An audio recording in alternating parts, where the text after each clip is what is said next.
আমি শুধু প্রেরিত হয়েছি ইসরায়েলের হারিয়ে যাওয়া মেষদের কাছে। আমি শুধু প্রেরিত হয়েছি তাদের কাছে যারা বানি ইসরায়েল, যারা পথভ্রষ্ট হয়েছে। আরে বাইবেলেও বলা হয়েছে যে ঈসা আলাইসাল্লাম প্রেরিত হয়েছিলেন শুধু বানি ইসরায়েলের জন্য।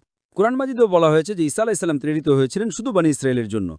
তিনি আরবদের জন্য প্রেরিত হননি। আর ঈসা আলাইসাল্লাম নিজেই বলেছেন কোরআনে এবং বাইবেলেও। ঈসা আলাইসাল্লাম বলেন, প্রথমে কোরআনেরটা বলবো, সূরা সফে, সূরা নম্বর 6, আয়াত নম্বর 6। কারণ যীশুখ্রিস্ট আলাইসাল্লাম বলেছেন, There will be a messenger to come by the name of Ahmad.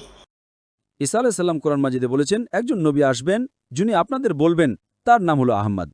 এবং বেশ কয়েকবার নিউ টেস্টামেন্টে লেখা আছে। গসপেল অব জন অধ্যায় নম্বর 16, পদ নম্বর 7 এবং গসপেল অব জন অধ্যায় নম্বর 16, পদ নম্বর 11 থেকে 12।